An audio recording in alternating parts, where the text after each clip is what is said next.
أعوذ بالله من الشيطان الرجيم. بسم الله الرحمن الرحيم. رب اشرح لي صدري ويسر لي أمري واحلل عقدة من لساني يفقهوا قولي. இந்த ஒரு விஷயத்தை, இந்த ஒரு துவாவை அதிகமானவங்க அவங்களுடைய உரை ஆரம்பிக்கும் போது சொல்கிறாங்க. ஸோ இந்த துவா யார் கேட்டிருந்தாங்க தெரியுமா? குரானில் நீங்கள் குரானில் நம்ம தொடர்ந்து ஒவ்வொரு வார்த்தையும் பார்த்துட்டே வரோம். குரானில் இறைவன் என்னெல்லாம் சொல்கிறான் அப்படின்னு. அதில் முக்கியமாக இந்த துவா பார்த்தீங்க அப்படின்னா, நபி மூசா அலைஹிவஸலாம் நபி மூசா அலைஹிவஸலாம் தங்களுடைய உம்மத்திடம் பேசுகிறதுக்கு முன்னாடி இந்த வார்த்தைகளை அவங்க சொன்னாங்க. இப்போ சமீப காலமாக நம்மளும் சின்ன வயசுலேருந்து பார்த்துருப்போம். பை பர்சனல் நானே கூட சின்ன வயசுலேருந்து இந்த துவாலாம் யாரும் சொல்லி நான் கேட்கல. ஆனால் இப்போ அதிகமானவங்க இந்த துவாவை சொல்கிறோம். அப்போ ரீசன் என்னென்னா, இந்த விஷயம் நம்ம ஒரு புதிய விஷயம், இன்னும் தீர்க்கமான விஷயத்தை பேச போகிறோம். அதை மற்றவங்க புரிஞ்சுக்கிற அளவுக்கு இறைவனிடம் நம்மக்கிட்ட ஒரு தாக்கத்தை கேட்டு தான் ஒரு விஷயத்தை, ஒரு உரையை நம்ம ஆரம்பிக்கிறோம். சரியா? அப்போ இப்படி ஒரு உரையை நம்ம ஆரம்பிக்கிறோம் அப்படின்னா எந்த விஷயத்தை பற்றி நம்ம பேச போகிறோம் அப்படின்னு பார்த்தோம்னா, உண்மையிலேயே இன்றைக்கி இருக்கக்கூடிய காலகட்டத்தில் நாம் முக்கியமாக தெரிஞ்சுக்க வேண்டிய சில மார்க்கங்களை பற்றியும் சில மதங்களை பற்றியும் நம்ம தெரிஞ்சுக்க போகிறோம். இப்போது இந்த உலகத்தில் ஏகப்பட்ட மதங்கள் இருக்குது. ஆனால் உண்மையிலேயே ஒரு குறிப்பிட்ட ஒரு 3 மதங்களையே குளோபலைஸ்டாக, அதாவது என்னதான் ஹிந்துஸ் இருந்தாலும் அது ஒரு ரீஜன், ஒரு குறிப்பிட்ட இடத்துல மட்டும்தான் அவங்க இருப்பாங்க. இல்லை வேறு எங்கேயாவது இங்கேருந்து மாறி அங்கே போய் செட்டில் ஆகிருப்பாங்களே ஒழிய ஒரு குறிப்பிட்ட ரீஜனில் தான் அவங்க இருப்பாங்க. இன்னும் பௌத்திகம் இன்னும் மற்ற இவங்கெல்லாம் பார்த்திங்கன்னா ஒரு குறிப்பிட்ட ரீஜனில் தான் இருப்பாங்க. ஆனால் ஒரு குறிப்பிட்ட ஒரு 3 மார்க்கம் மட்டும் வேர்ல்டு வைடாக இருக்குது. அது யார் அப்படின்னு பார்த்தோன்னா, பனு இஸ்ராயில், ஆலு இம்ரான், மூமின்கள்.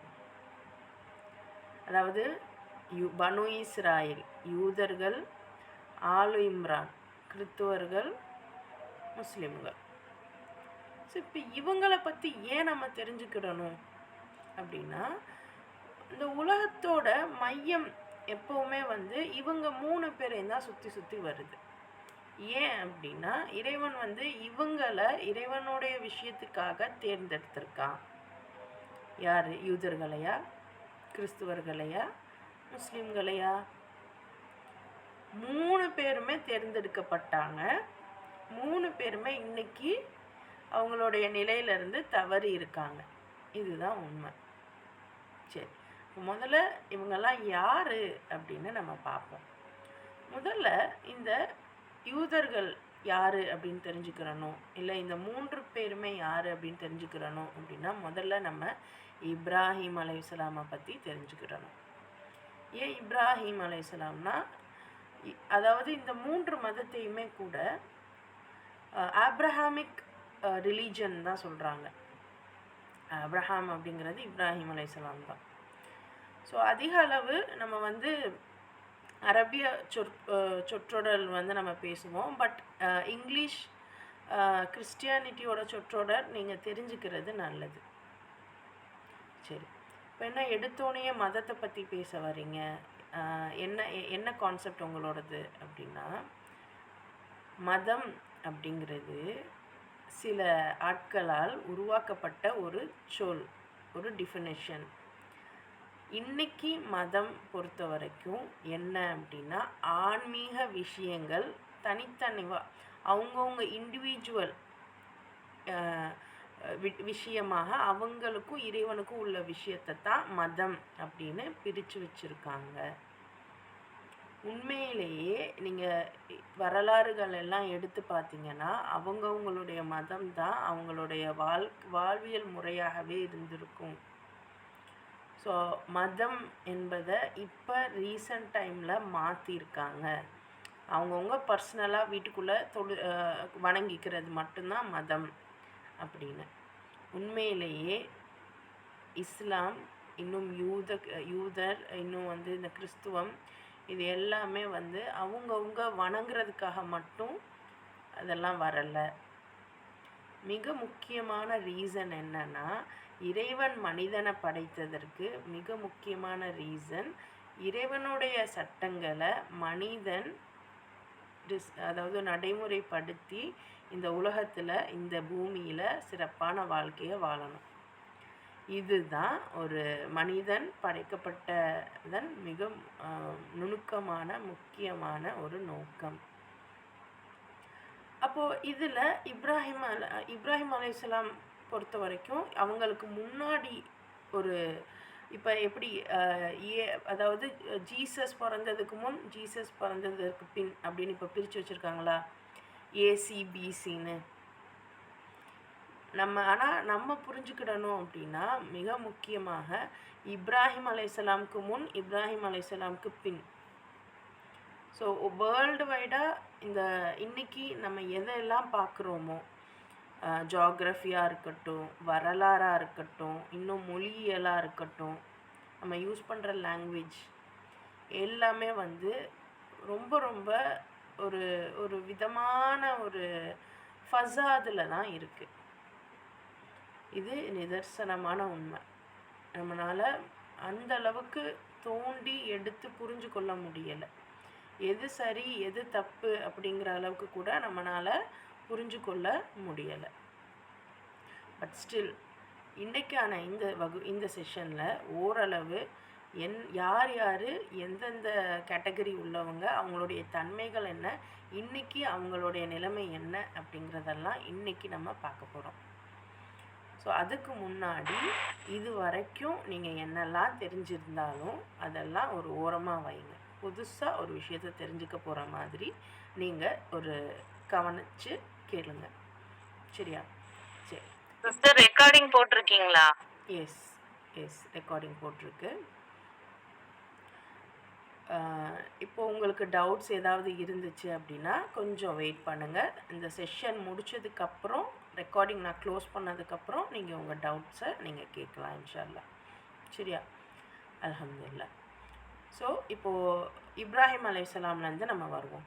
இப்ராஹிம் அலைஹிஸ்ஸலாமை இறைவன் தேர்ந்தெடுத்தான். அதாவது இந்த உம்மத்துக்கு இவர் தலைவர். அதாவது ஆதம் அலைஹிஸ்ஸலாம் சொல்லும்போது ஃபுல் இந்த என்னுடைய பிரதிநிதி அப்படின்னு இறைவன் சொல்லியிருப்பான் குரானில். இங்கே இப்ராஹிம் அலைஹிஸ்ஸலாமை என்ன சொல்லியிருப்பான்னா, உம்மத்தோட தலைவர், உம்மத்துடைய தந்தை அப்படின்னு சொல்லியிருப்பான். அப்போ இப்ராஹிம் அலைஹிஸ்ஸலாமுடைய வம்சாவளியைத்தான் இப்போ நம்ம பார்க்க போகிறோம். ஏன்னா வேர்ல்டு வைடாக நம்ம பார்க்குறத விட இப்போதைக்கு இந்த 1 மணி நேரத்தில் நம்மளால் எந்த அளவுக்கு புரிஞ்சுக்க முடியும் அப்படிங்கிறத நம்ம இப்ராஹிம் அலைஹிஸ்ஸலாம்லேருந்து பார்ப்போம். இப்போது இப்ராஹிம் அலைஹிஸ்ஸலாமுக்கு நம்ம அனைவருக்குமே தெரிஞ்ச வரலாறு தான். 2 மகன்கள் இருந்தாங்க. ஃபஸ்ட்டு மகன் இஸ்மாயில் அலைஹிஸ்ஸலாமை கொண்டு போய் அது பேர் என்ன, ஒரு பாலைவனத்தில் கொண்டு போய் விட்டுட்டு வந்தாச்சு. மக்கா நகரத்தில் கொண்டு போய் விட்டுட்டு வந்தாச்சு. இப்போ அடுத்து இன்னொரு மகன் பிறக்கிறான், இஸ்ஹாக் அலைஹிஸ்ஸலாம். இப்போ இஸ்ஹாக் அலைஹிஸ்ஸலாமுக்கு அடுத்து யாக்கூப் அலைஹிஸ்ஸலாம் பிறக்கிறாரு. இப்போ இந்த யாக்கூப் அலைஹிஸ்ஸலாமுடைய டைமில் இவங்களுக்கு 13 பசங்க. அதில் 12 பசங்க 11 பசங்க வேறு அம்மாவுக்கு பிறந்தவர்களாகவும், 2 பசங்க வேறு அம்மாவுக்கு பிறந்தவர்களாகவும் இருக்காங்க.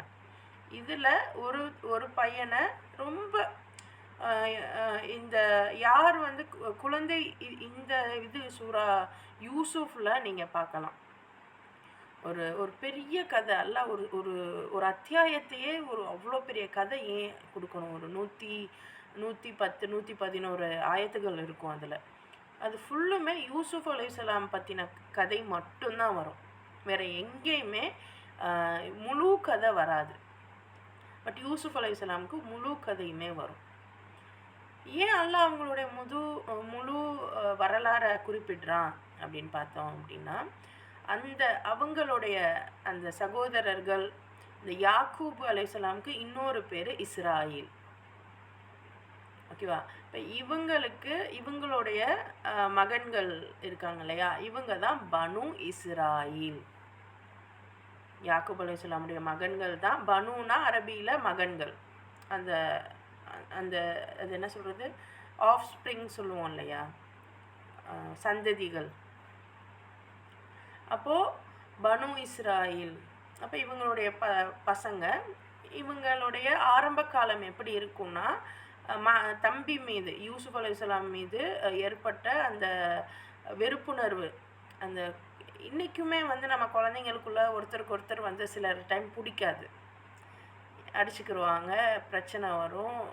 என்னைய நீ கண்டுக்க மாட்டுற, தம்பியை தான் நல்லா வச்சுக்கிற, இல்லை அண்ணனை தான் நீ நல்லா வச்சுக்கிற அப்படின்னு இன்றைக்கும் நம்மக்கிட்ட அந்த ஒரு பிரச்சனை இருக்குதான்.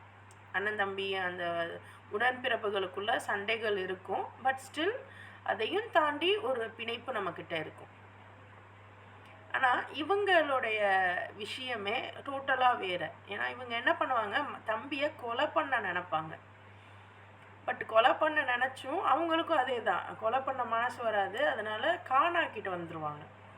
அடிமைன்னு சொல்லி இன்னும் திருட்டு பட்டம் கட்டி இவங்களை வேற ஒருத்தவங்க கிட்ட விட்டுட்டு வந்துடுவாங்க.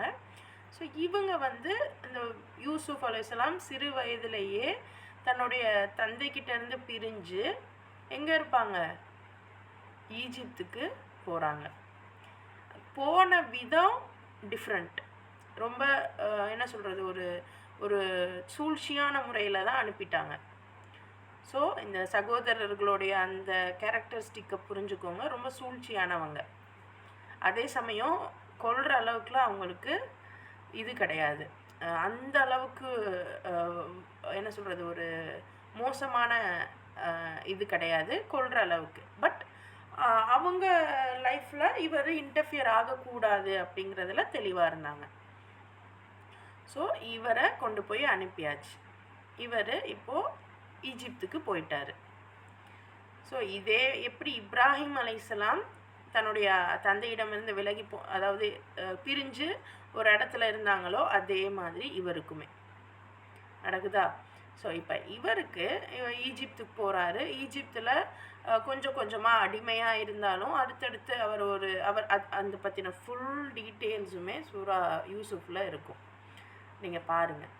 ஸோ அவருடைய அந்த வரலாறு இருக்கும். ஒரு கட்டத்தில் ஈஜிப்தில் ஒரு நல்ல போஸ்டிங், ஒரு அரசியல் அமைப்பில் ஒரு நல்ல போஸ்டிங்க்கு போயிடுவாங்க, ஒரு நல்ல போஸ்டிங்கில் இருப்பார். அந்த சமயம் இவங்க அண்ணன் தம்பி இவங்கெல்லாம் இருந்த இடம் பார்த்திங்க அப்படின்னா ஜெருசலம். ஸோ இன்றைக்கி நம்ம பார்க்குற அந்த ஜெருசலம், யூரோப்பு, இன்னும் இங்கிட்டு இருக்கிற அமெரிக்கா, ஏஷியா, இது எல்லாமே வந்து இன்னைக்கு பிரிச்சிருக்காங்க. முதல் உலக போருக்கு அப்புறம் பிரித்தது. ஆனால் உண்மையிலேயே இந்த உலகம் எப்படி இருந்துச்சு, எந்த மாதிரி பிரிச்சிருந்தாங்க, இதையெல்லாம் நம்ம தேடி போனோம் அப்படின்னா நிறைய ஆச்சரியங்கள் தெரிஞ்சுது. ஸோ ஸோ எப்போவுமே வந்து நம்ம வந்து ஃபுல் ஜியோகிராஃபிக்கல் ஐடியாலஜியும் நம்ம பார்க்கணும் அப்படின்னா இன்றைக்கி உள்ள மேப்பை வச்சு நம்ம பார்த்தோம் அப்படின்னா நம்மளால் விளங்கிக்க முடியாது. பட் ஸ்டில் இந்த மாதிரி இருந்துச்சு அப்படிங்கிறத ஒரு ஐடியாலஜியாக வச்சுக்கோங்க. நிச்சயமாக உங்களுக்கு அதை பிரித்து பார்க்கக்கூடிய அந்த தன்மை வரும். ஓகேவா? ஸோ அப்போ இவங்க ஒரு ஃபார் எக்ஸாம்பிள் இவங்கெல்லாம் ஜெருசலமில் இருக்காங்க. அண்ணன் தம்பி, அத்தா, யாக்கூப் அலைஹிஸ்ஸலாம் எல்லாருமே. நபி யூசுப் அலைஹிஸ்ஸலாம் மட்டும் ஈஜிப்தில் இருக்கார். இப்போ ஈஜிப்தில் அன்னைக்கு உள்ள காலகட்டத்தில் யார் அந்த இன்றைக்கி நம்ம சொல்கிறோம் இல்லையா, சோழ மன்னன். சோழ மன்னன்னா வருடமாக வெவ்வேறு மன்னர்கள் ஆண்டுட்ருப்பாங்க. ஆனால் மொத்தமாக அவங்களுக்கு பேர் என்ன, சோழர்கள் இல்லையா? இப்போ அந்த மாதிரி இவங்க காலத்தில் யூசுப் அலைஹிஸ்ஸலாம் உடைய காலத்தில் அங்கே ஆட்சி செஞ்ச மன்னர் யார் அப்படின்னு பார்த்தீங்கன்னா ஃபிர்அவுன். அந்த அந்த இது பேர், அந்த பட்டம், அந்த மன்னனுடைய பட்டம் ஃபிர்அவுன். நீங்கள் இங்கிலீஷில் பார்த்தீங்கன்னா ராம்சேஸ். ஸோ இந்த ராம்சேஸ் ஃபிர்அவுன்ற ஒரு ஆட்சி நடக்குது. ஸோ அப்போ இவங்க அதில் ஒரு நல்ல போஸ்டிங்கில் இருக்கார். அப்போ இந்த டைமில் இவங்க அண்ணன் தம்பிங்களாம் இருக்காங்க இல்லையா, ஜெருசலத்தில் ஒரு ஒரு மாதிரியான பஞ்சம் வருது. தாக்கு பிடிக்க முடியல. ஸோ பஞ்சம் வந்தால் என்ன பண்ணுவாங்க, மன்னர்கிட்ட போயிட்டு ஏதாவது உதவி கேட்பாங்க. ஸோ அப்படி இவங்க கேட்க போகையில் சில சில விஷயங்கள்லாம் நடக்குது. அப்போ தெரிய வருது இவர் தான் வந்து யூசுஃப் அப்படின்னு. அப்போ யூசுஃப் அலைஹிஸ்ஸலாமை பார்த்தோன்னே இவங்க வந்து மன்னிப்பு கேட்குறாங்க. ஸோ இறைவன் இவங்களை மன்னிக்கிறான். யார்? பனு இஸ்ராயல்கள், இந்த மற்ற 11 சகோதரர்களையுமே. ஸோ இவங்க மன்னிப்பு கேட்டு யூசுஃப் அலைஹிஸ்ஸலாம் என்ன சொல்கிறாரு, நீங்கள் எல்லாருமே வாங்க இங்கே இருப்போம் அப்படின்னு கூப்பிடுறாங்க. நம்ம எல்லாம் என்ன நினைக்கிறோம், இன்னைக்கு தான் பாஸ்போர்ட், இந்த 2ஆம் உலகப் போருக்கு பிறகு தான் பாஸ்போர்ட், இந்த குடியுரிமை இதெல்லாம் இருக்குது. இதுக்கு முன்னாடி எந்த மக்கள் எங்கே போனாலும் அங்கே யாராவது ஒருத்தவங்க ஹெட்டாக இருப்பாங்க. அவங்கக்கிட்ட கேட்டுட்டு நாங்கள் இங்கே இருந்துக்கிறலாமா அப்படின்னா இருந்துக்கிறலாம். ஃபஸ்ட்டு டைம் அவங்க அக்செப்டன்ஸ் கொடுத்துட்டாங்க அப்படின்னா அவங்க அங்கேயே இருந்துக்கிறலாம். ஸோ அப்போ இவங்களும் ஒரு குடியுரிமையாக தான் அங்கே போகிறாங்க. அங்கே ஆல்ரெடி ஃபிரௌன் அப்படிங்கிற மன்னன், அதாவது ஃபிரௌன் அப்படிங்கிறது ஒரு மன்னனுடைய பேர் அல்ல. யார் அப்படின்னா அந்த அந்த இன்னைக்கு நம்ம சோழர், பாண்டியர், சேரர்லாம் சொல்கிறோம் இல்லையா, அதே மாதிரி அங்கே வந்து ஃபிரௌன் அப்படிங்கிற ஒரு மன்னராட்சி. அப்போ இவங்கக்கிட்ட இருக்கும்போது ஆரம்ப காலத்தில் they have a pleasant life, நல்ல ஒரு ப்ளசண்ட்டான லைஃப் இருக்குது. இவங்க நல்லபடியாக அங்கே வாழ்ந்தாங்க. சரியா? இது யூசுஃப் அலைஹிஸ்ஸலாம் காலம். அதுக்கடுத்து கொஞ்சமாக இவங்களுடைய வாழ்க்கை முறை எப்படி மாறுது அப்படின்னா, ஏன்னா எப்போவுமே மன்னர்கள் பார்த்தீங்கன்னா ஒருத்தவங்க மாதிரி இன்னொருத்தவங்க இருக்க மாட்டாங்க. ஸோ எப்படியுமே மாறிக்கிட்டே வரும். இஸ்லாமே கூட மன்னராட்சியை சொல்லவே இல்லை. இருக்கட்டும், அதை நான் அடுத்தடுத்துல பார்ப்போம். ஸோ இப்போ இங்கே வந்து இந்த பனு இஸ்ராயல்கள் நல்லபடியாக இருக்கிறாங்க, நல்லபடியாக வாழ்கிறாங்க. பட் ஒரு கட்டத்தில் என்ன ஆகுது, கொஞ்சமாக, ஏன்னா இவங்களுக்குள்ள ஒரு சில விஷயம் என்னென்னா, இவங்கக்கிட்ட தொடர்ந்து நபிமார்கள் இருக்காங்க. நபிமார்கள் இருந்தால் அந்த சமூகம் எப்படி இருக்கும், இரட்சகர்கள் இருந்தால் எப்படி இருக்கும், ரொம்ப தெளிவான ஞானம் இருக்கும், நல்ல மாதிரியான விஷயம்லாம் இருக்கும், அவங்கக்கிட்ட பரக்கத்து இருக்கும். ஸோ இவங்க பார்க்குறாங்க, நம்ம இப்படி இல்லையே, நம்ம இந்த அளவுக்கு ஞானம் இல்லை, நம்ம இவங்கள மாதிரி இல்லை, ஆனால் இவங்க மட்டும் இப்படி இருக்காங்க. இருக்கும் தானே. இவங்கள சொந்த தம்பி மேலேயே பொறாமப்பட்டு துரத்தி விட்டாங்க. ஒன்று நம்ம பண்ணோன்னா நமக்கு அது திருப்பி வருமா வராதா? பட் இந்த கூட்டத்துக்கு என்ன ஆகுது, ஆனாலும் அல்லாஹ் அவங்கள மன்னிச்சிட்டான். அந்த டைமில் அல்லாஹ் அது மன்னிச்சிட்டான். குரான்லேயும் அது சொல்கிறான். பட் ஆஃப்டர்வேர்ட்ஸ், அதுக்கடுத்து அந்த மன்னன் எப்படியா ஆகுறான் அப்படின்னா, பாகுபாடு பார்த்து இவங்கள ரொம்ப கொடுமைப்படுத்துகிறான். ஏன்னா இன்றைக்கும் நீங்கள் ஈஜிப்திய அந்த பிரமிடுகள், மற்ற விஷயங்கள் எல்லாமே பார்த்து ஆச்சரியப்படுறோம். எப்படி இதெல்லாம் நடக்குது? அந்த அளவுக்கு இவங்கள ரொம்ப கொடுமைப்படுத்தி இந்த வேலையெல்லாம் செய்ய வச்சுருக்கான். எந்த அளவுக்கு கொடுமை அப்படின்னா, ஒரு இவ்வளோ பெரிய விஷயங்கள் இன்னும் இவங்களுக்கு வந்து ரொம்ப மக்கள் தொகை அதாவது அதிகமும் ஆயிடக்கூடாது, அதே சமயம் மக்கள் நமக்கு வேணும் அப்படிங்கிறதுக்காக ஒரு குறிப்பிட்ட மாதம் ஆண்களை கொல்லுவான். பிறக்கிற ஆண் குழந்தைங்களை ஒரு குறிப்பிட்ட வருடம் கொல்லுவான், ஒரு குறிப்பிட்ட வருடம் விட்டு வைப்பான். ஸோ இந்த மாதிரியான அடக்குமுறைகள்லாம் கொண்டு இந்த யூதர்கள் ரொம்ப கஷ்டப்பட்டுட்டு இருந்தாங்க. அதாவது யூதர்களில் பனு இஸ்ராயில், இது வரைக்கும் பனு இஸ்ராயில் தான். அவங்களுக்கு எப்போ யூதர்கள்ன்ற பேர் வந்துச்சுன்னா, இப்போ இது வரைக்கும் கஷ்டப்படுறாங்க பனு இஸ்ராயில். அப்போ அந்த டைமில் தான் மூசா அலைஹிஸ்ஸலாமுடைய தீர்க்க தரிசனம், அதாவது அவங்க வராங்க, அந்த ஃபிரௌனுக்கும் அந்த அந்த அன்னைக்கெல்லாம் வந்து அது பேர் என்ன, ஜோஷியம், இதெல்லாம் வந்து ரொம்ப கற்று தேர்ந்தவங்கெல்லாம் இருந்தாங்க. ஸோ இவனுடைய கனவை கொண்டு உங்களோட ஆட்சிக்கு பங்கம் விளைவிக்கக்கூடிய ஒரு ஒரு ஒரு பையன் வந்து இந்த சமூகத்தில் பனு இஸ்ராயல் சமூகத்திலேயே வந்து பிறக்க போகிறான் அப்படிங்கிற மாதிரிலாம் சொல்லவும் இன்னும் அவர் டென்ஷன் ஆனான். ஏன்னா பனு இஸ்ராயல்களுடைய பெண்களை விபச்சாரத்துக்கு முதக்கணும் இவங்க பயன்படுத்தினாங்க. உலகத்திலேயே விபச்சாரம் எங்கே தோன்றுனது அப்படின்னு சும்மா சர்ச் பண்ணி பாருங்க. அப்போ அந்த அளவுக்கு கொடுமைப்படுத்தப்பட்ட ஒரு சமூகம் தான் பனு இஸ்ராயில். கொடுமைப்படுத்தின சமூகம் யாருன்னா ஈஜிப்திய ஒரு அரசு, ஈஜிப்திய அரசு. இன்னைக்கு ஈஜிப்துங்கிறது எங்கே இருக்குது சர்ச் பண்ணி பாருங்கள். நான் சின்ன வயசில் நினச்சேன் ஈஜிப்துனா அது வந்து ஏதோ சவுத் ஆஃப்ரிக்காவில் இருக்குது போல் அப்படின்னு. அப்புறம்தான் புரிஞ்சிச்சு ஈஜிப்து சவுத் ஆஃப்ரிக்காலலாம் இல்லை, அது வேறு ஒரு இடத்துல இருக்குது, வெஸ்டர்ன் சைடில் இருக்குது அப்படின்னு புரிஞ்சுது. ஓகே, நீங்களும் ஈஜிப்துலாம் எங்கே இருக்குது அப்படின்னு தேடி பாருங்கள். ஆனால் இன்றைக்கி பேர் வச்சிருக்கிற ஈஜிப்த் அது மட்டும்தான் ஈஜிப்தானா கிடையாது, ஒரு பெரிய சாம்ராஜ்யமே. இன்ஃபேக்ட் ரோம் சாம்ராஜ்யம், ரோமர்கள் அப்படின்னாவே அந்த அந்த மேற்கு ஃபுல்லுமே ரோம் தான். அந்த மேற்கு ஃபுல்லுமே ரோம் தான். ஸோ அங்கே கொடுமைப்படுத்தப்பட்டவங்க பனு இஸ்ராயில், கொடுமைப்படுத்தினவங்க ஒரு செக்மெண்ட். அதை நீங்கள் அப்படியே வைங்க. ஓகே, இப்போ மூசா அலைஹிஸ்ஸலாம் வராரு. மூசா அலைஹிஸ்ஸலாம் வந்து இந்த மாதிரி இவங்களை வந்து ஃபிரௌன்கிட்ட கேட்குறாங்க, இவங்களை நீங்கள் விடுவிச்சு கொடுங்க. கொடுத்துட்டு ஃபஸ்ட்டு இஸ்லாத்தை ஏற்றுக்கோ இறைவன்கிட்ட சொல்கிறான். அதாவது ஃபிரௌன்கிட்ட சொல்கிறாங்க, இஸ்லாத்தை ஏற்றுக்கோ, இறைவனை நம்பு, அதே மாதிரி இவங்களை என் கூட அனுப்பு அப்படின்னு சொல்கிறாங்க.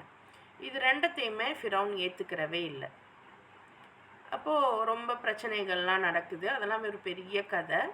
இப்போ மூசா அலைஹிஸ்ஸலாம் கொடுக்கப்பட்ட வேலை என்னென்னா, இவங்களை திருப்பியும் பலஸ்தீனம் கூப்பிட்டு போயிட்டு அங்கே இவங்களை குடியமர்த்தணும். ஏன் அப்படின்னா இயல்பாகவே இறைவனுடைய அந்த நோக்கம் என்னென்னா, இறைவனுடைய விஷயங்கள், சட்டத்திட்டங்கள் ஒரு இடத்துல நிலைநிறுத்தப்படணும். ஸோ ஒட்டு மொத்தமாக இப்போது ஏதாவது ஒரு விஷயத்தை நம்ம நிலைநிறுத்தணும் அப்படின்னா முதல்ல ஒரு இடத்துல அதை ஸ்ட்ராங் பண்ணணும், அப்புறம் தான் அடுத்தடுத்து நம்ம பரப்புவோம். கரெக்டாக? ஸோ இது மாதிரி இவங்க ஜெருசலத்தில் ஆரம்பிக்கணும் அப்படின்னு இவங்கள கூட்டிகிட்டு போகிறாங்க. இதுதான் இறைவன் இவங்களுக்கு கொடுத்த பொறுப்பு.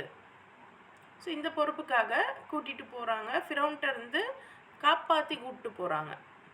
போகும்போது இவங்க அந்த நடுவில் அந்த அது பேர் என்ன, அந்த அந்த கடலை பிளந்து இவங்க போகணும், கடலை தாண்டி போகணும். அப்போ மூசா அலைஹிஸ்ஸலாம் இறைவனுடைய அறிவிப்பின்படி அவங்களுடைய அந்த கைத்தடியை வச்சு அடிக்கவும் அந்த கடல் இரண்டாக பிளக்குது. இவங்க அந்த நடுவில் போயிட்டாங்க. ஓகே, பனு இஸ்ராயில் கடலை தாண்டி போயாச்சு. ஃபிரௌன் கூட்டம் யோசிச்சு பாருங்க, ஒரு மன்னனே நேராக போகிறான் அப்படின்னா மன்னனோட எல்லாருமே போவாங்க, அங்கே இருக்கக்கூடிய எல்லா ஆண்களும் போவாங்க. இறைவன் குரான்லேயே சொல்கிறான், ஃபிரௌனோட சேர்த்து அவன் கூட வந்த எல்லாருமே அழிஞ்சிட்டாங்க.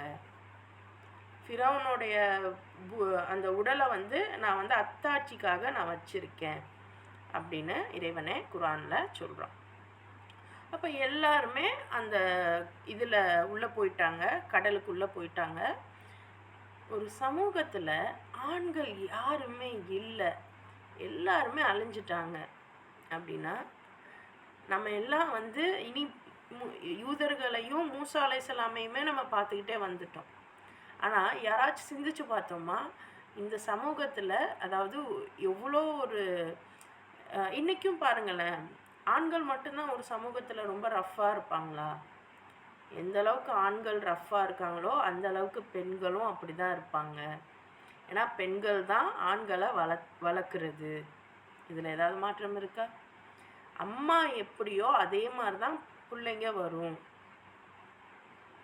இப்போ இங்கே ஆண்கள் யாருமே இல்லை, எல்லாருமே போயிட்டாங்க, எல்லாருமே அழிஞ்சாச்சு. அப்போது இந்த பெண்களும் குழந்தைகளும், அந்த போருக்கு வராத, அந்த துரத்தி கொண்டு வராத பெண்களும் குழந்தைகளும் என்ன ஆனாங்க? என்னைக்காச்சும் நம்ம இதை சிந்திச்சிருப்போமா? பெண்களும் குழந்தைகளும் என்ன ஆனாங்க? ஒரு புக்கு கூட நான் பார்த்தேன், சாப்பியன்ஸ்ன்னு சொல்லிட்டு அழகா எழுதியிருந்தாங்க. அதாவது ஒரு ஒரு என்ன சொல்கிறது, ஒரு குறிப்பிட்ட இனம் தங்களை காத்துக்க என்னெல்லாம் பண்ணாங்க அப்படிங்கிறத அந்த புத்தகத்தில் ரொம்ப தெளிவாக எழுதியிருந்தாங்க. அது ஒரு பெரிய புத்தகம். அதை எழுதினவர் யார் அப்படின்னா யூதன் அப்படின்னு சொல்கிறாங்க. உண்மையிலேயே அந்த யூதன் அப்படின்ற போர்வைக்குள்ள ஆடு தோல் போத்தின ஓநாய் கேள்விப்பட்டிருக்கீங்களா? அதுதான் நான் சொல்ல வரேன். ஏன்னா யூதர்கள் எப்படி அவங்களுடைய அந்த ஹிஸ்ட்ரியவே நீங்கள் பாருங்கள். இவங்க எப்போவுமே ரொம்ப பயந்த சுபாவம், சூழ்ச்சி நிறைந்த சுபாவம். கொலை பண்ணுற அளவுக்கு அவங்கக்கிட்ட அந்த அளவுக்குலாம் தைரியம் இல்லை. ஓகேவா? ஆனால் அவங்க வந்து நிறைய நாலேஜபிளாக இருந்தாங்க. ஸோ இவங்க தப்பிச்சு போயாச்சு. அதே சமயம் ஒரு ஒரு அனாதைகள் மாதிரியான ஒரு ஒரு திக்கு தெரியாத ஒரு ஆட்களாக இவ்வளோ நாள் ரொம்ப திமிராக வாழ்ந்த அந்த பெண்கள். ஏன்னா அந்த பெண்களுடைய விஷயத்தையுமே வந்து சூரா யூசுஃபில் தெரிவிச்சிருப்பாங்க. ஏன்னா யூசுப் அலைஹிஸ்ஸலாம் மீது அந்த பெண் வந்து ஆசை கொள்வார். கூடவே மற்ற பெண்களும் கூட யூசுப் அலைஹிஸ்ஸலாமை பார்த்து கையில் உள்ள அது பழத்தை இருக்காமல் கையவே அறுத்துருவாங்க. ஸோ அந்த அளவுக்கான அந்த புரிதல் ஒவ்வொரு விஷயத்துலையுமே ஏன் அல்லாஹ் இதெல்லாம் நமக்கு சொல்கிறான் அப்படின்னா அவங்களுடைய தன்மைகளை நம்ம சிந்திக்கணும். ஸோ அந்த பெண்கள் எப்படி இருக்காங்க, அவங்க கல்ச்சர் எப்படி இருக்குது. ஸோ இந்த மாதிரியான பெண்கள் கையில் குழந்தைங்க, கூடவே அவங்கள காப்பாற்றுறதுக்கு ஆண்கள் யாருமே இல்லை. அப்போ இவங்கெல்லாம் என்ன ஆனாங்க? அடுத்து இவங்க நிலைமை என்ன? நாடோடிகளாக திரிஞ்சாங்க. யூதர்கள் ஒரு சைடு எப்படி இருந்தாங்களோ, யூதர்களுக்காவது தொடர்ந்து நபிமார்கள் வந்து கொண்டே இருக்காங்க. நபிமார்கள் இருந்துக்கிட்டே இருக்கிறதுனால இவங்களுக்கு வந்து என்ன சொல்கிறது, ஒரு கடிவாளம் போட்ட மாதிரி இருக்குது. நபியை தாண்டி எதுவுமே பண்ண முடியல. அப்படி இருந்தும் இந்த நபிமார்களை கொலை செய்கிறாங்க, நம்ப மறுக்கிறாங்க. ஆனால் யூதர்கள் அப்படியே ஆப்போசிட்டாக அந்த செக்மெண்ட்டில் ஒரு கூட்டம் ஆண்களே இல்லாமல் பெண்களும் குழந்தைகளும் மட்டும் நாடோடியாக திரியுது. எவ்வளோ பிரச்சனைகள் யோசிச்சு பாருங்கள். நம்ம வீட்டில் யாருமே இல்லை, யாருமே இல்லை, நம்மளும் நம்ம குழந்தைங்க மட்டும்தான் இருக்கோம். அடுத்து என்ன நடக்கும், என்ன பண்ணுறது? ஒரு சமூகமே அப்படி இருந்திருக்கு. மைண்டில் வச்சுக்கோங்க அந்த ஒரு சமூகத்தை. இப்போது பனு இஸ்ராயலுக்கு வாங்க. பனு இஸ்ராயல் பார்த்தீங்க அப்படின்னா இறைவன் சொல்கிறான், நீங்கள் வந்து ரொம்ப அவங்களுக்கு ட்ரைனிங்லாம் வருது. நீங்கள் குரானில் பார்த்தீங்கன்னா தெரியும். ஆரம்பத்தில் நம்ம இப்போது 2 அத்தியாயம் சூரா அல்-பக்ரா முடிக்க போகிறோம். இதுலையே அவங்களுக்கு என்னென்னலாம் அல்லாஹ் சொன்னாங்கிறது தெரிஞ்சிச்சு உங்களுக்கு. ஓகேவா? இவ்வளோ மெனக்கெட்டு இவ்வளோ விஷயம் செஞ்சு நீங்கள் வந்து இப்போது இங்கே உள்ளே போங்க. அப்போ அவங்களுடைய அந்த ஜெருசலத்துக்குள்ளே போகிறதுக்கு இறைவன் சொல்லுவான், நீங்கள் வந்து ஹித்தத்துன்னு சொல்லிட்டு பணிந்தவர்களாக இறைவனுடைய பேரை சொல்லி இந்த ஊருக்குள்ளே போங்க அப்படின்னு சொன்னால், இவங்க பணிவாக போகாமல் கொஞ்சம் வேறு மாதிரியான வார்த்தைகள் சொல்லிட்டு உள்ளே போவாங்க. அப்படி போனால் ஒரு யோசிச்சு பாருங்கள், இது நாள் வரைக்கும் நம்ம ஊரில் நம்ம நல்லா இருந்துகிட்ருக்கோம். ஒரு கூட்டமே தெனாவட்டா உள்ளே வந்தால் எப்படி இருக்கும் நமக்கு? நமக்கு ஏதாவது பிரச்சனை பண்ணுவாங்களோ அப்படின்னு நினப்போம்ல. அந்த மாதிரி இந்த பனு இஸ்ராயல்களுக்கு அந்த ஜெருசலம்குள்ள இடம் கிடைக்கல. ஏன்னா இவங்க சொல்லிட்டு போன விஷயம். அப்போது மூசா அலைஹிஸ்ஸலாம் நொந்து போயிட்டாங்க. ஏன்னா மூசா அலைஹிஸ்ஸலாம் எவ்வளோ விஷயங்கள் அந்த ஏடெல்லாம் கொண்டுட்டு வர்றப்ப கூட இவங்க வந்து காளை கன்றை வணங்கிக்கிட்டு இருப்பாங்க. ஸோ இப்படிலாம் பண்ணியும் கூட மூசா அலைஹிஸ்ஸலாம் பொறுமையாக இவங்களை உள்ளே கூட்டிகிட்டு போனால் இவங்களுடைய வாயால் வனவாசம் போயாச்சு.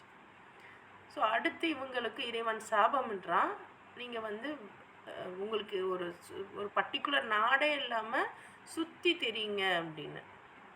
இப்போ இன்றைக்கும் நம்ம இதுலேயும் நிறைய பேரை சொல்லுவாங்க கணவாய் வழியாக வந்த வந்தேரிகள்னு. அதாவது இவங்களுக்கு இந்த பனு இஸ்ராயல்களுக்கு வந்து வேற இடமே இல்லை, வேற என்ன பண்ணுறதுனே தெரியல. அவங்கள சுற்றிலும் நாடோடிகளாக இவங்களும் சுற்றுறாங்க. ஆனால் இவங்களுக்கு நபிகள் இருக்காங்க, நபிமார்கள் தொடர்ந்து இருந்துக்கிட்டே இருக்காங்க. ஆனால் இவங்களுக்கு இன்னொரு கூட்டம், ஃபிரௌனுடைய கூட்டம், பெண்களும் குழந்தைகளும் மட்டும் இருக்கிறாங்க. மைண்டில் வச்சுக்கோங்க. சரி, இப்போ இதில் கொஞ்சம் கொஞ்சமாக இவங்களுக்கான ஒவ்வொரு அறிவுரைகளும் கொடுக்க ஏதோ கொஞ்சம் கொஞ்சமாக மாறி அகைன் இவங்க வந்து எங்களுக்கு ஒரு அரசனை ஏற்பாடு பண்ணுங்க, அரசனை கேளுங்க இறைவன்கிட்ட அப்படின்னு இவங்க நபிகிட்ட கேட்கும்போது அப்போ இறைவன் வந்து தாவூத் அலைஹிஸ்ஸலாம். ஸோ தாவூத் அலைஹிஸ்ஸலாமும் கூட என்ன ஆகுது அப்படின்னா இறைவனுடைய விஷயங்களை பறைசாற்றாரு. தாவூத் அலைஹிஸ்ஸலாம் தான் இந்த யுத்தம், அந்த போர்க்கவசம், இரும்பு இதெல்லாம் அவருக்கு தான் அல்லாஹ் வசப்படுத்தி கொடுக்குறோம். ஸோ அவருக்கு அடுத்து தான் இந்த போர்கள் இதெல்லாம் வந்து வர ஆரம்பிக்குது. ஸோ இவர் தான் வந்து சண்டை போட கூப்பிடுவார். சண்டை போட கூப்பிட்டாலும் தாவூத் அலைஹிஸ்ஸலாம் அந்த ஜெருசலத்துக்கு உள்ளே போகிறதுக்காக சண்டை போட கூப்பிடும்போது நாங்கள் வரமாட்டோம், நீங்களும் உங்கள் இறைவனும் சண்டை போடுங்க அப்படின்னு சொல்லி ஒதுங்கி கொண்ட ஒரு சமூகம் தான் பனு இஸ்ராயில். அப்போ அதுக்கப்புறமும் திருந்தி சிலர் வந்தாங்க, சிலர் போனாங்க, சிலர் மனம் திருந்தினாங்க.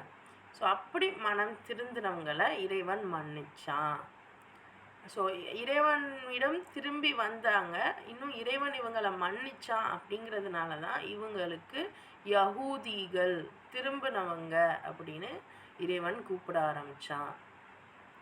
இறைவன் வந்து முழுக்க யஹூதிகள் தான் கூப்பிடுவான் குர்ஆனில். பனு இஸ்ராயில் இல்லைன்னா யஹூதிகள்.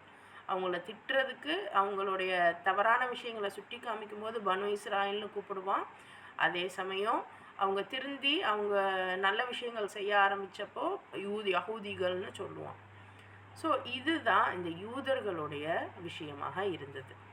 ஸோ இதுக்கு அடுத்து தாவூத் அலைஹிஸ்ஸலாம், சுலைமான் அலைஹிஸ்ஸலாமுடைய காலத்தில் இவங்களுக்கு ஓரளவு அந்த இடம் கிடச்சிது.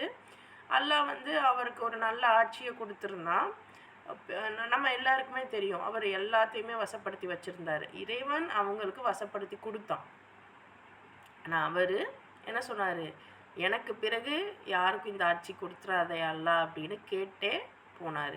ரீசன் என்னென்னா, ஏன்னா இப்போ சுலைமானுக்கு அடுத்து அவங்களுடைய பையன், இப்போ இது நாள் வரைக்கும் வழியாக அந்த என்ன சொல்கிறது மகன்கள் அந்தந்த மகன்கள் தான் வந்துகிட்டே இருந்தாங்க. என்ன சொல்கிறது, அது பேர் என்ன, அந்த ப்ராஃபசிஸ், அந்த நபிமார்கள்ன்றது அந்த கூட்டத்துக்குள்ளேயே இவங்களுடைய பையன் அப்படி தான் வந்துகிட்டே இருந்தாங்க. ஒரு நபியோட பையன் தான் இன்னொரு நபியாக இருக்கிற மாதிரி. ஆனால் சுலைமான் அலைஹிஸ்ஸலாம் காலத்துக்கு அப்புறம் இவங்களுடைய பசங்க சரியாக இல்லை, நல்ல பசங்களாக இல்லை. அப்படிங்கிறதுக்கப்புறம் என்னுடைய ஆட்சி யாருக்கும் கொடுத்துறாதையா அல்லாஹ் அப்படின்னு கேட்டு, அண்ட் அதுக்கு பிறகு டோட்டலாக இவங்களுடைய அந்த விஷயமே ரொம்ப அப்படியே டிராஸ்டிக்காக உல்டாவாகுது. ரொம்ப கஷ்டப்படுறாங்க, ரொம்ப நாடோடிகளாக இவங்களும் சுற்றிக்கிட்டு இருக்காங்க, அந்த சைடு அவங்களும் போகுதுன்னு வைங்களேன். அப்போ நீங்கள் வந்து ஒரு குறிப்பிட்ட இடத்துல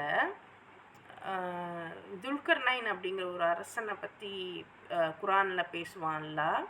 ஸோ அவர் வந்து இந்த மாதிரி மேற்கு நோக்கி பயணம் போவார். கிழக்கு நோக்கி போவார், அதுக்கப்புறம் மேற்கு நோக்கி போவார். மேற்கு நோக்கி போகும்போது ஒரு 2 மலைகளுக்கு இடையில் ஒரு கூட்டம் இருக்கும். அந்த கூட்டம் ஃபஸாது செய்யுது அப்படின்னு இந்த மக்கள் கேட்பாங்க. ஃபஸாது செய்யுது, அப்போ அந்த மலைக்கு நடுவில் இருந்த கூட்டம் யார் அப்படின்னு பார்க்கும்போது, நான் சொன்னேன் இல்லையா, அந்த சாப்பியன்ஸ் புக்கெலாம் நான் படித்தேன் அப்படின்னு. ஸோ அதில் வந்து அவன் குறிப்பிடுறான், நம்ம வந்து எதுவுமே இல்லாமல் நம்ம வந்து சுற்றிக்கிட்டு இருந்தோம். இப்போ ஒரு கட்டத்தில் வந்து நம்மளை வந்து ரொம்ப நோயெலாம் தாக்குச்சு. நோய் தாக்குனாலும் கூட நம்ம பாடியில் ரொம்ப இம்யூன் பவர் அதிகமாக இருந்தவங்க தப்பிச்சு அடுத்த இதுக்கு வந்தோம். இப்படி தான் நம்மளுடைய ஹெரிடிட்டி இருந்துச்சு அப்படிங்கிறதெல்லாம் அந்த புத்தகத்தில் அவன் எழுதியிருக்கான். எழுதினவன் யார் அப்படின்னா யூரோப்பியன். ஆனால் நமக்கு எப்படி குறிப்பிடப்படுது அப்படின்னா யூதன் அப்படின்னு குறிப்பிடப்படுது. உண்மையிலேயே யூதர்கள் இவங்க. இந்த யூரோப்பியன் சொல்கிறவங்க கொஞ்சம் இன்னும் நான் அடுத்த இதை நான் குறிப்பிட்றேன் பாருங்கள். இவங்க என்ன பண்ணுறாங்க, ஒரு யாருமே இல்லை, இருக்கிறவங்க மட்டும் கஷ்டப்பட்டு போகிறாங்க. வாழ்வாதாரத்துக்கு என்ன பண்ணுவாங்க? ஸோ இவங்களுடைய இது என்னென்னா அடிபணிஞ்சு போனதே கிடையாது. இவங்க வந்து ரொம்ப தெனாவட்டா திமிராக இருந்தவங்க தான். இவங்களுடைய பெண்கள்லாம் எப்படியாப்பட்டவங்களாக இருந்தாங்க அப்படிங்கிறது நமக்கு ஓரளவு புரிஞ்சிருக்கணும். நீங்கள் சூரா யூசுஃப் தெளிவாக படிச்சிங்க அப்படின்னா ரொம்ப தெளிவாக நீங்கள் 2 டைப் ஆஃப் ஆட்களை பிரித்து பார்க்க முடியும். யூதர்கள், அதை தாண்டி அந்த எஜிப்தியன்கள் எப்படி இருந்தாங்க அப்படிங்கிறது. ஸோ இப்போ இது இந்த மாதிரி நம்ம பிரித்து பார்க்க தெரிஞ்சிருக்கணும். ஸோ இதில் இப்போ இவங்களுடைய விஷயம் வந்து ரொம்ப அராஜகமான முறையில். இன்னும் பார்த்தீங்கன்னா நீங்கள் வரலாறுலாம் எடுத்து பார்த்தீங்க அப்படின்னா சில்க் ரோடுன்னெலாம் ஒன்று இருக்கும். அதாவது சைனாலேருந்து இன்னொரு இடத்துக்கு போகிறதுக்கு வந்து டைரெக்டாக ஒரு பாதை இருக்கும். ஆனால் அந்த வழியாக போகாமல் வேறு பாதை வழியாக தான் போவாங்களாம். ஏன்னா நடுவில் அவங்களுக்கு அவ்வளோ பெரிய இக்கட்டான சூழல்கள்லாம் இருந்துச்சு. ஸோ இப்போ இவங்கெல்லாம் வந்து இவங்களுடைய கல்ச்சரே பார்த்திங்கன்னா சவக்கூலி கல்ச்சர்னு சொல்லுவாங்க அந்த பீரியடில்.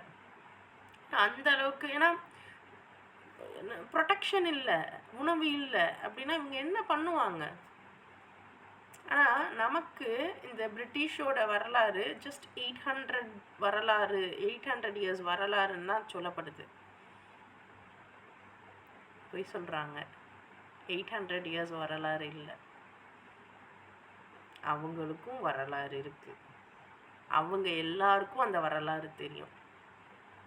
நமக்கு தான் தெரியலை. முக்கியமாக முஸ்லீம்களுக்கு தான் முக்கியமாக தெரியலை. சரி வாங்க பார்ப்போம். இப்போ இந்த விஷயம் எடுத்துக்குவோம்.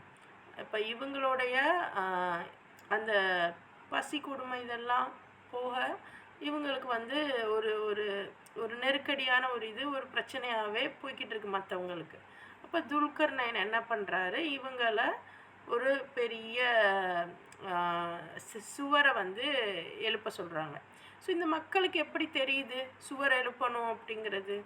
அப்போ இதுக்கு முன்னாடி வேறு எங்கேயோ சுவர் எழுப்பப்பட்டிருக்கணும். அது தெரிஞ்சிருந்தால் தானே இவங்களுக்கு தெரியும். ஸோ இன்றைக்கி எங்கெல்லாம் அந்த மாதிரி பெரிய பெரிய சுவர்கள் இருக்குது, சீனா பெருஞ்சுவர், இன்னும் வேறு எங்கெல்லாம் இருக்குது அப்படின்னு நீங்கள் பார்த்துக்கிறங்க. சரியா? ஸோ இப்போ இந்த மாதிரி துல்கர்னைனுடைய கையில் இவங்க ஃபுல்லாக வாஷ் அவுட், அதாவது முடிஞ்ச அளவு இவங்களுக்கு ஒரு தடுப்பை கொடுத்தாச்சு, ஒரு கூட்டத்தை. நான் அந்த கூட்டத்து பேர்லாம் நான் சொல்லலை. ஆனால் நீங்கள் சர்ச் பண்ணி பாருங்கள். கேக் மாக், அதாவது யாஜூஜ் மாஜூஜ் அப்படிங்கிற பேரை இங்கிலீஷில் எப்படி ப்ரொனவுன்ஸ் பண்ணுறாங்க, யாகோக் மாகோக்னு சொல்லுவாங்க. ஸோ அதுக்கு சிலை வைத்து யார் வணங்குறாங்க அப்படிங்கிறத சும்மா சர்ச் பண்ணி பாருங்கள். எல்லாமே நானே சொல்ல மாட்டேன், நீங்கள் சர்ச் பண்ணி பாருங்கள். அதே மாதிரி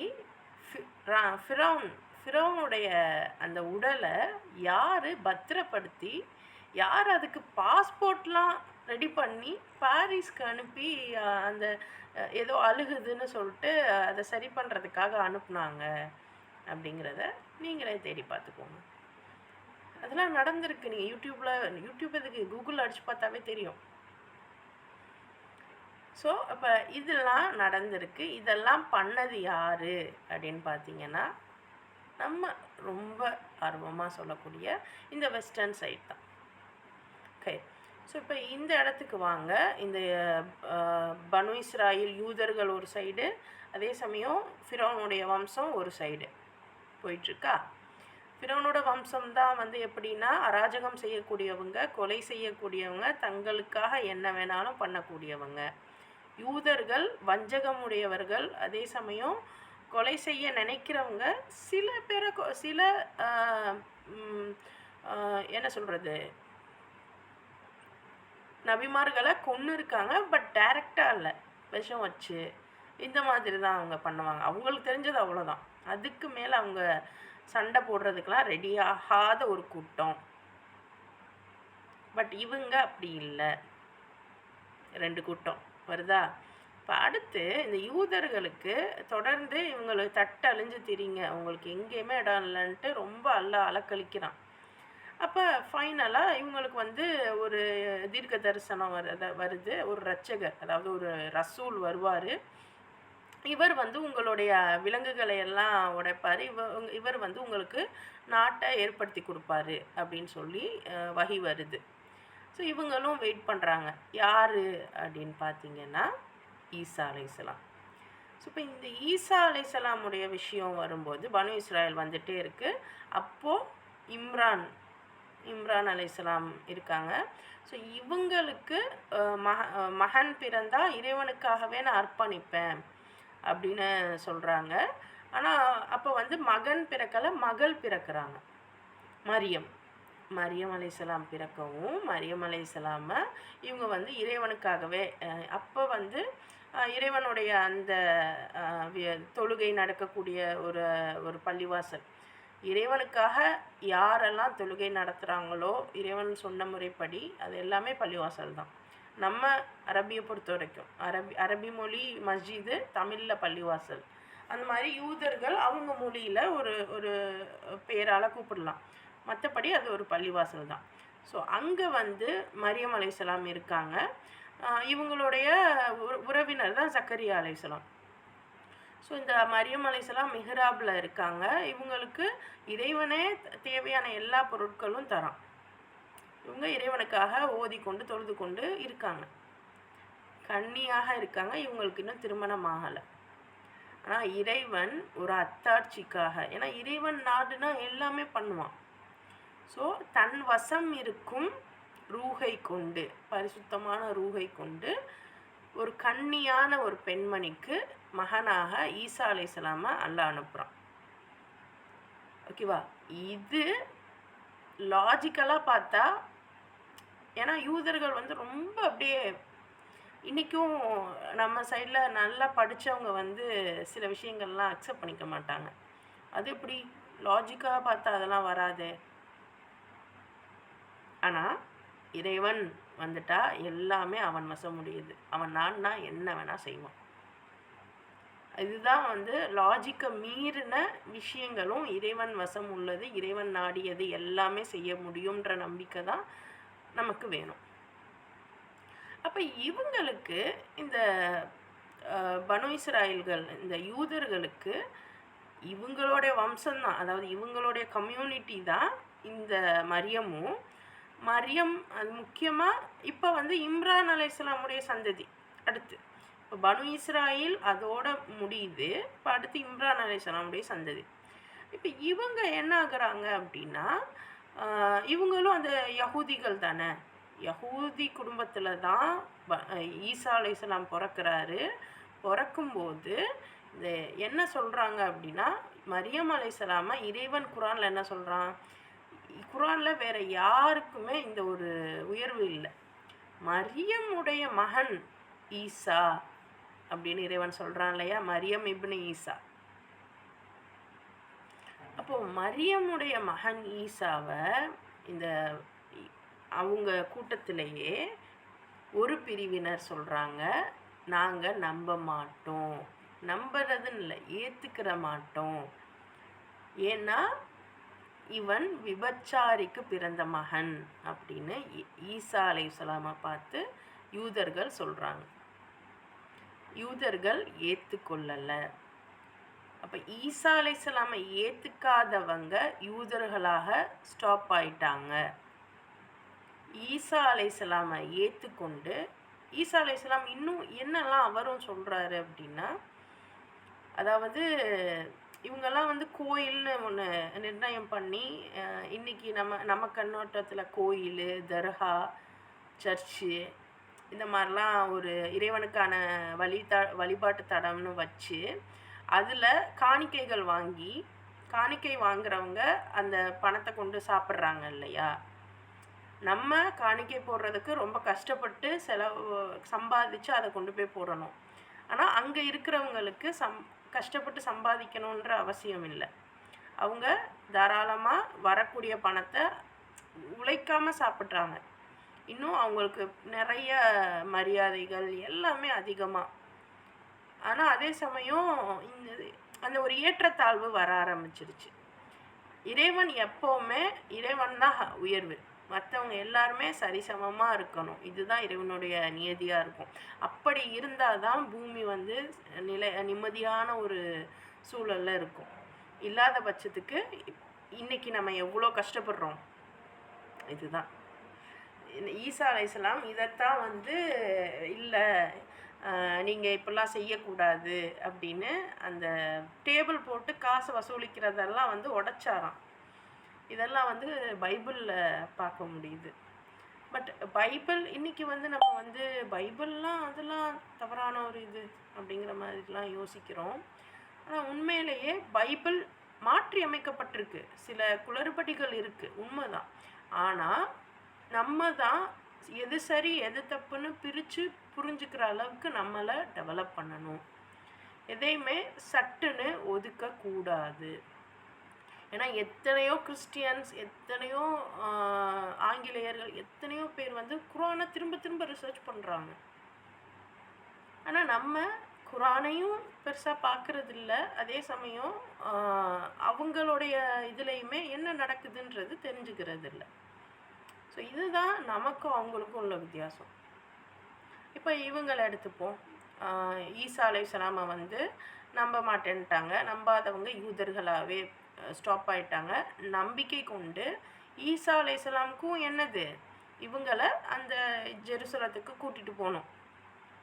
இதுதானே. ஸோ இதுக்கு வந்து ஆக்சுவலாக ஈசாவோட இது வந்து இவங்களை அங்கே கூட்டிகிட்டு போகணும். அதுக்கு முன்னாடி இவங்க போய் அங்கே எவ்வளோ பிரச்சனை பண்ணாங்க. சொல் பேச்சு கேட்கல, கொடுத்த ஃபுட்டை சாப்பிடல, நாங்கள் விவசாயம் பண்ணணும்னாங்க. கேரக்டரிஸ்டிக்ஸ் ரொம்ப மோசமாக இருந்துச்சு. அப்போ ஈசா அலைஹிஸ்ஸலாம் என்ன பண்ணுறாங்க, உங்களுடைய கேரக்டரிஸ்டிக்ஸை நான் கொஞ்சம் சேஞ்ச் பண்ணணும் அப்படின்ட்டு இங்கே இருந்துக்கிட்டே வந்து இவங்களை வந்து நல்வழிக்கு கொண்டு வர்றதுக்கு முயற்சி பண்ணுறாங்க.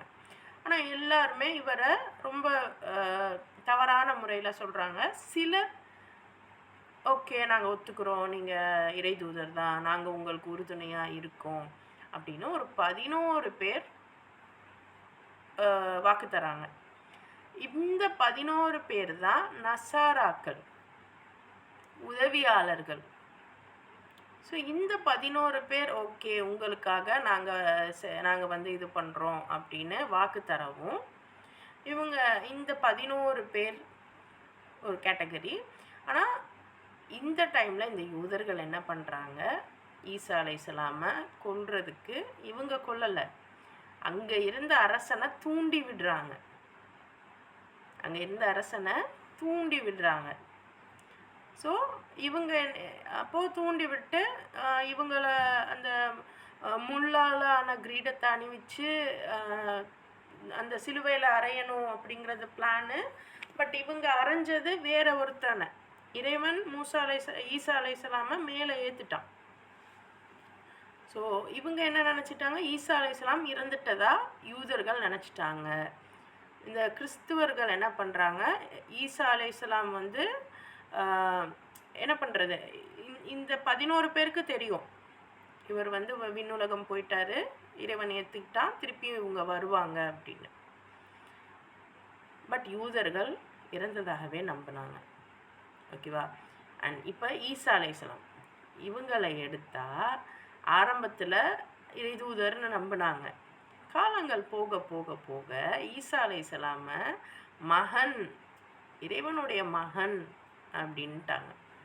இப்போ இறைவனுடைய மகனா ஈசாவா, அப்போ மரியமையும் ஒரு ஒரு இதுவாக எடுத்துட்டாங்க, ஒரு கடவுளை. அதாவது 3 கடவுள் மொத்தமாக இவங்களுக்கு. ஸோ இந்த கிறிஸ்துவர்கள் ஆரம்பத்தில் நசாராக்களாகத்தான் இருந்தாங்க.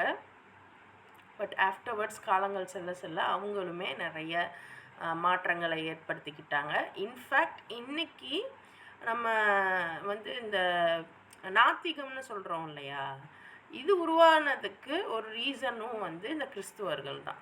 ஏன் அப்படின்னா, இறைவனுக்கு 2 மகன் சொல்லும்போது அது எப்படி? எல்லாம் யோசிச்சு பாருங்க. ஒரு கத்தியில் ஒரு உரை தானே. ஒரு 2 வீட்டில் அம்மானா அம்மா சொல்கிறது மட்டும்தான் சட்டம், அத்தானா அத்தா சொல்கிறது மட்டும்தான் சட்டம். வீட்டில் 2 அம்மா இருக்க முடியுமா? என்னத்துக்கு ஆகும்? சாதாரண வீட்டுக்கே இப்படின்னா, இவ்வளோ பெரிய பிரபஞ்சத்தை இறைவன் உருவாக்கி அதை ப்ராப்பராக ரன் பண்ணிக்கிட்டு இருக்கான். இப்போ போயிட்டு இறைவனுக்கு அத்தா, இதுதான் இறைவனுடைய மகன் அப்படின்னு சொன்னால், இறைவனுக்கு அப்போது இறைவனுக்கும் நமக்கும் என்ன வித்தியாசம்? அவன் தான் நம்மளை படைக்கிறான். அவன் சொல்கிறான் எனக்கு எந்த தேவையுமே இல்லை அப்படிங்கிறப்போ, அப்போது என்ன இருக்குது? இவங்களுக்கும் அவங்களுக்கும் என்ன இருக்குது சொல்லுங்க. அப்போது இறைவனுக்கு இது மகன் இல்லை அப்படின்னு வரும்போது மற்றவங்க சிலர் ஏற்றுக்க மாட்றாங்க. இது எப்படி இறைவனுக்கு மகன் அப்படின்னு வரும்போது கிறிஸ்துவர்கள் என்ன பண்ணியிருக்கணும்? தெளிவாக எடுத்து சொல்லியிருக்கணும். அப்படி இல்லை. ஏன்னா எல்லா காலகட்டத்திலையுமே பார்த்தீங்க அப்படின்னா, சிலர் உழைக்கணும், சிலர் உழைக்காமல் இருப்பாங்க. உழைக்காமல் மற்றவர்களுடைய உழைப்பை சுரண்டி சாப்பிடக்கூடியவர்களாகவே இருந்தாங்க. இவங்க தங்களுக்கு தேவையான மாதிரி வேதங்களை மாற்றி அமைத்து கொண்டே இருந்தாங்க. இதில் தான் இஷ்யூ. ஸோ இவங்க இப்படி சொல்லவும் சிலர் வந்து ஏற்றுக்க மாட்டேன்ட்டாங்க. கடவுளே இல்லைடா போடா, நீங்கள் என்ன இப்படி சொல்கிறீங்க, எங்களுக்கு நீங்கள் தெளிவே படுத்த மாட்டீங்க, இன்னும் நீங்கள் வந்து மோசமான நிலைக்கு எங்களை தள்ளுறீங்க அப்படின்னு சிலர் கடவுளையே நம்பலை அப்படின்னு அறிவியல் அப்படிங்கிற பக்கம் போக ஆரம்பிச்சிட்டாங்க. அறிவியல்லாம் யார் கைவசம் இருக்குது அப்படின்னு பார்த்தீங்கன்னா, அதெல்லாம் ஒரு பெரிய சாப்டர். நமக்கு தெரிஞ்ச முறைப்படி சொல்லணும் அப்படின்னா, ஷைத்தானு, தஜ்ஜாலு, இவங்கெல்லாம் ஒரு கேட்டகரியில் இருப்பாங்க. இந்த அறிவியல்லாம் அவங்கக்கிட்ட உள்ளது தான். சரி, அதெல்லாம் இருக்கட்டும். இப்போது இவங்களை எடுத்துப்போம். ஸோ இப்போ இந்த கிறிஸ்துவர்கள் இப்படிப்பட்டவர்களாக இருந்தாங்க. ஈசா அலைஹிஸ்ஸலாமுக்கு அடுத்து இவங்களுடைய நிலைமையும் இப்படி இருக்குது. இப்போ இது எல்லாமே இஸ்ஹாக் அலைஹிஸ்ஸலாமுடைய சந்ததி. இவ்வளோ தூரம். இப்போ ஃபைனலாக இஸ்மாயில் அலைஹிஸ்ஸலாமை கொண்டு போய் அங்கே போட்டாங்கல்ல, அப்போ அவருடைய வம்சத்துலேருந்து என்ன ஆகுது அப்படின்னு பார்த்தா, கடைசி ஆப்ஷன் இவங்களுக்கு இருக்கிறதே கடைசி ஆப்ஷன் யாருன்னா ஒரே ஒரு இறைதூதர், லாஸ்ட். பட் அதே சமயம் அவர் தான் ரொம்பவே வந்து நபிமார்களுக்கே தலைவர். கண்டிப்பாக இவர் வந்தால் நமக்கு வந்து நல்ல ஒரு காலம் வரும் அப்படிங்கிறது எல்லாருக்குமே தெரிஞ்ச ஒரு விஷயம். அந்த இறைதூதரை எதிர்பார்த்து காத்துக்கிட்டே இருக்காங்க. அந்த இறைதூதர் எங்கே வராரு அப்படின்னு பார்த்தீங்கன்னா, நம்மளுடைய ஹீரோ சொல்லப்போனால் இதில் மக்கால, சவுதி அரேபியாவில் மக்கால பிறக்கிறாங்க. ஸோ அவங்க அது வரைக்கும் அந்த மக்காவுடைய கல்ச்சர் எப்படி இருக்குன்னா, ஒரு சைடு ஒரு கல்ச்சர், அவங்களுடைய ஆண்கள் யாருமே இல்லாமல் பெண்கள் குழந்தைகள் மட்டும் ஏதோ ஒரு சூழலில் சுற்றிக்கிட்டு இருக்காங்க. அவங்கள கொண்டு போய் ஒரு இடத்துல அடைச்சாச்சு. இன்னொரு சைடு ரொம்ப சூழ்ச்சியான மக்கள், ரொம்ப திமிரான மக்கள், அதே சமயம் பயந்தாங்கொலியான ஒரு மக்களை வச்சுக்கிட்டு இறைவனுடைய விஷயத்தை நம்ம நிலைநிறுத்த போகிறோம் அப்படின்னு நபிமார்கள் வந்துக்கிட்டே இருந்தாங்க. ஸ்டில் அவங்களால அதை செய்ய முடியலை. அப்போ அடுத்து டோட்டலாக இந்த இது யாருக்கு போகுது அப்படின்னா, இஸ்மாயில் அலைஹிஸ்ஸலாமுடைய வாரிசான நபி முஹம்மது ஸல்லல்லாஹு அலைஹி வஸல்லமுக்கு போகுது. இதை கிறிஸ்துவர்களுக்கும் யூதர்களுக்கும் ஆல்ரெடி ஒரு பகை இருக்குது. இவங்க ஈசா அலைஹிஸ்ஸலாமை ஏற்றுக்கறல, முக்கியமாக கொச்சப்படுத்திட்டாங்க, அவங்க பிறப்பையே கொச்சப்படுத்திட்டாங்க. ஸோ ஒரு இஷ்யூ இருந்துக்கிட்டே இருக்குது. இதை தாண்டி இந்த மக்கள் வந்து 2 பேருக்குள்ளே ஆல்ரெடி கிளாஷஸ் இருக்குது. இப்போ 3வது நபி முஹம்மது ஸல்லல்லாஹு அலைஹி வஸல்லம் வராங்க. வந்துட்டு இவங்களும் என்ன சொல்கிறாங்க, எல்லா மனிதர்களும் சமம், எல்லா மனிதர்களும் சமம், இறைவனுடைய ஆட்சி தான் இங்கே நடக்க போகுது. அவனுடைய வழிமுறைப்படி அவன் எனக்கு வகி அறிவிக்கிறான், அதுபடி நான் செயல்பட போகிறேன் அப்படின்னு எடுத்து வைக்கவும், ஆல்ரெடி இவங்களுக்கு, ஏன்னா இந்த மக்கள் வந்து எந்த ஒரு ஒரு ப்ராப்பர் ஆர்கனைசேஷனே இல்லை. ஏன்னா இவங்க வந்து ஒரு பாலைவனத்தில் இருக்காங்க. பாலைவனத்தில் மக்கள் எப்படி இருப்பாங்க? ஸோ அவங்களுக்கே இருக்கக்கூடிய ஒரு காட்டுத்தனம், அவங்களுடைய ஹிஸ்ட்ரிலாம் நீங்கள் பார்த்தீங்கன்னா தெரியும். மற்ற மக்களை விட இவங்க கொஞ்சம் காட்டு மிராண்டித்தனமாக தான் இருப்பாங்க. ஏன்னா தண்ணி இல்லாத ஒரு இடம், ஒரு ஒரு புற்பூண்டு இல்லாத ஒரு இடம், அப்படி எப்படி இருப்பாங்க? ஸோ அந்த மாதிரி தான் இருக்காங்க. ஆனாலும் அந்த மக்கா நகரத்துக்கு ஒரு அபயம் அப்படின்னா அவங்க இப்ராஹிம் அலைஹிஸ்ஸலாமும் இஸ்மாயில் அலைஹிஸ்ஸலாமும் கட்டின அந்த காபா தான். இந்த காபா வச்சு இவங்களுக்கு ஒரு மரியாதை இருந்தது, அவங்களுக்கான ஒரு வாழ்வியல் ஏதோ கொஞ்சம் இருந்தது. அன்னைக்கும் வரைக்கும் இறைவனுக்காக அங்கே தவாப் செய்ய போய் கொண்டு தான் இருக்கிறாங்க ஒவ்வொரு காலத்துக்கு. பட் கூடவே இவங்க என்ன பண்ணுறாங்க, சிலைகளையும் வைக்க ஆரம்பிச்சிட்டாங்க. எல்லா இடங்கள்லையுமே இந்த சிலை தான் பெரிய ஒரு ஒரு பெரிய பெரிய இம்பேக்ட் ஏற்படுத்துறதுனா இந்த சிலைகள் தான். சிலைகளை வச்சு தான் பிழைப்பு நடத்தினாங்க. அந்த சிலைகளால் தான் பெரிய பிரச்சனைகளாச்சு, ஏற்றத்தாழ்வுகள் வந்துச்சு. இஸ்லாமும் ஏற்றத்தாழ்வுகளை உடைத்தெறிக்கத்தான் வந்துச்சு. ஸோ நபி ஸல்லல்லாஹு அலைஹி வஸல்லம் கொண்டு வந்தது எல்லாமே அரசியல் கொள்கைகள், குடும்பவியல் கொள்கைகள், குற்றவியல் கொள்கைகள். நீங்கள் குரானை ஓதி பார்க்குறீங்கன்னா தெரியும், அல்லாஹ் எல்லாத்துலேயுமே தலையிடுறான். அப்போ எல்லாத்தையுமே நபி ஸல்லல்லாஹு அலைஹி வஸல்லம் தலையிடுறாங்க அப்படின்னா இதெல்லாம் யார் பண்ணணும் அப்படின்னா கவர்மெண்ட். அப்போ நபி ஸல்லல்லாஹு அலைஹி வஸல்லம் கொண்டு வந்தது ஒரு கவர்மெண்ட்டை. ஸோ அதை ஏற்றுக்கிட்டவங்க முஸ்லீம்கள். இப்போ இந்த கவர்மெண்ட் வந்து கொஞ்சம் கொஞ்சமாக ஃபஸ்ட்டு மக்கால நிறுவ முடியலை, துரத்தி அடிக்கப்பட்டாங்க.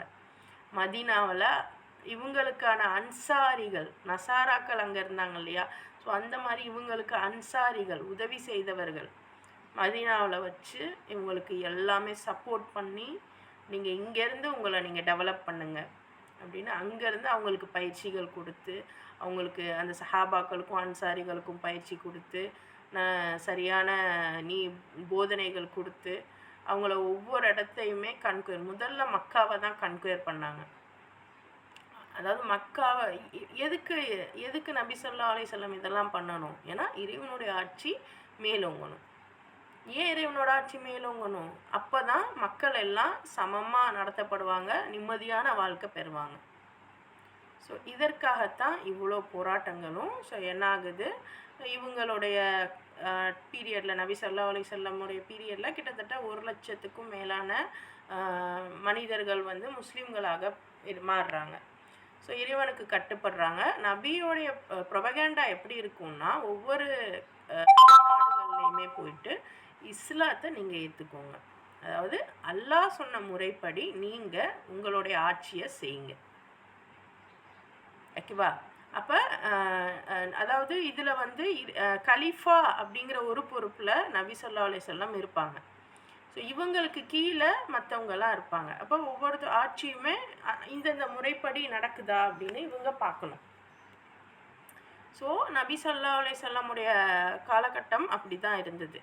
ஸோ அவங்களுடைய ஒவ்வொரு இதுவும் பாருங்கள், கிட்டத்தட்ட எத்தனை போர்கள், எத்தனை ஒப்பந்தங்கள், எத்தனை விஷயங்கள். டைரெக்டாக வந்து போர்லாம் புரிய மாட்டாங்க. அவங்க சொல்கிறது இறைவனுடைய முறைப்படி நீங்கள் ஆட்சி செய்யுங்க, நீங்கள் இஸ்லாத்துக்கு வந்துடுங்க. வரமாட்டீங்களா, அப்போ நீங்கள் வந்து உங்களுடைய இதில் ஜிஸ்யா கட்டுங்க, அதாவது நாங்கள் உங்களுக்கு பாதுகாப்பு தரோம், நீங்கள் ஜிஸ்யா கட்டுங்க. ரெண்டத்துக்கும் நீங்கள் ஒத்து வரலையா, 3வது போர். இது ஒரு நாடுகளுக்கு இடையில். மக்கள் பொறுத்த வரைக்கும் அது மாதிரியான எந்த இதுவும் இல்லை. இது வந்து ஒரு நாடு பொறுத்து, ஓகேவா? ஸோ இது நபி ஸல்லல்லாஹு அலைஹி வஸல்லமுடைய காலகட்டத்தில் இருந்த முஸ்லீம்களுடைய தன்மை. நபிக்கு அடுத்து ஒரு 4 கலிஃபாக்கள், அபூபக்கர், உமர், உஸ்மான், அலி ரலியல்லாஹு அன்ஹு. இவங்க 4 பேருமே குலஃபாய ராஷிதீன்கள்னு சொல்லுவாங்க. அதாவது நபிக்கு அடுத்து ஒரு எவ்வளோ சிறப்பான ஒரு இது பாருங்கள். இது மக்களாட்சி கிடையாது, குடியரசு கிடையாது, ஆனால் குடியரசை விட இன்னும் ஒரு படி மேல். ஏன் அப்படின்னா நபிக்கு அடுத்து கரெக்டாக இந்த இஸ்லாத்துக்காக முழு விதத்தில் பாடுபட்ட ஒரு 10 சஹாபாக்கள், அஷ்ரத்துல் முபஷரா, சொர்க்கம் கடமையாக்கப்பட்ட 10 சஹாபாக்கள் தேடி பாருங்க. ஸோ இவங்களுடைய இவங்க 10 பேர்